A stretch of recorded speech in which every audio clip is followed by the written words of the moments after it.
Good morning parents.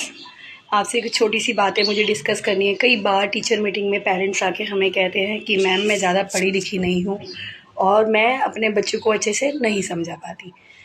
सबसे पहले मैं आपको एक बात बता दूँ कि आप बोलते हैं कि मैं ज़्यादा पढ़ी लिखी नहीं हूँ, लेकिन आप फिर भी बच्चे की अनकही बातें समझ जाते हैं।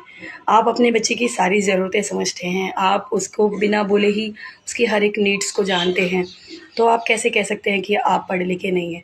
उसकी नॉलेज के हिसाब से आप बहुत पढ़े लिखे हैं। आप उसकी हर ज़रूरत को समझते हैं और उसकी हर एक चीज़ को, हर एक इच्छा को उसे पूरा करने की आप सोचते हैं। स्पेशल पेरेंटिंग में मैं आपको बस यही सजेस्ट करूँगी कि आप अपने बच्चे को देखिए और आप ये ध्यान दीजिए कि बच्चा आपका किस वे में जा रहा है। आपका बच्चा एवरेज है, आपका बच्चा किस तरीके से पढ़ता है, आपका बच्चा क्या सीखता है, आप बस उस पे ध्यान दीजिए। आप उसको डेली स्कूल में क्या पढ़ाया जा रहा है उस पे ध्यान दीजिए। ये स्पेशल पेरेंटिंग के गुण हैं, जिसमें आपको ये देखना होता है कि आपका बच्चा कुछ गलत तो नहीं सीख रहा है। तो टीचर जब भी ये बच्चे में देखना चाहती है क्वालिटीज़, वो बच्चे में हमेशा देखती है कि बच्चे को अच्छा पढ़ाए, अच्छा सिखाए, अच्छा दिखाए। आपको हमेशा ध्यान रखना है कि बच्चे को मोटिवेट करना है। अगर आप दिन में 10 बार उससे कोई बात कहते हैं तो उनमें से 8 बार आप उससे कनेक्शन बनाएं, उससे रिलेशन बनाएं। एक रिलेशन तो गॉड ने हमारा बनाया होता है, पर एक रिलेशन हमें उसे बार बार दिखाना होता है अपने बच्चे को कि मैं हूँ आपके लिए।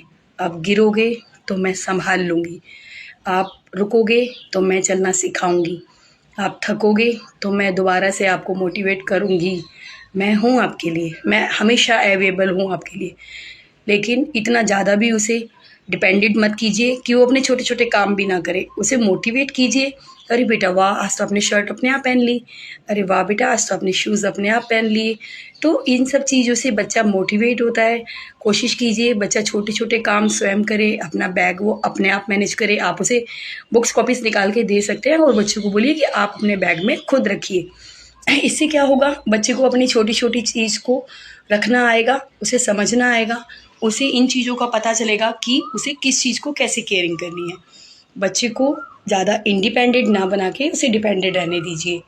लंच दीजिए और बोलिए बेटा अरे वाह अब तो आप बड़े हो गए हो, अपने हाथ से अपने आप खा सकते हो। ये सिखाना आपका काम है। इससे क्या होगा, बच्चा धीरे धीरे धीरे धीरे दुनिया की रेस में भागने लगेगा। लेकिन अगर आप सोचोगे कि हर चीज़ मैं बच्चे की पूरी कर दूँ, हर चीज़ मैं उसको दे दूँ, हाथ में पानी दे दूँ, हाथ में हर चीज़ कर दूँ, तो आगे चल के उसको बहुत सर्वाइव करना पड़ेगा। डिपेंडेंट बनाने के लिए शुरू की छोटी-छोटी चीज़ें ही ध्यान देनी होती है।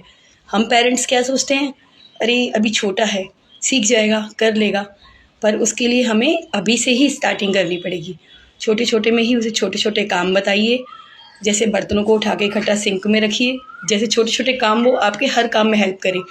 इससे क्या होगा, बच्चे में हेल्पिंग नेचर बनेगा बच्चे का। बच्चे को समझ आएगा कि उसे क्या-क्या काम करना है।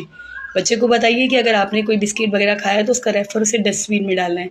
बच्चे को हर चीज़ आपको समझानी पड़ेगी। इन सब चीज़ों में आपको ध्यान रखना पड़ेगा। उसे इंडिपेंडेंट बनाइए, उसे डिपेंडेंट मत बनाइए। अगर आपने ये छोटी-छोटी बातें फ़ॉलो करी तो आपको खुद रिज़ल्ट मिलेगा कि आपका बच्चा कॉन्फिडेंटली आगे बड़ा हो रहा है, ग्रो कर रहा है और वो आगे दुनिया को समझ रहा है। ऐसे ही छोटे-छोटे टिप्स जानने के लिए मेरे साथ जुड़े रहें।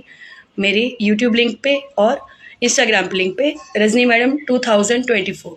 Thank you.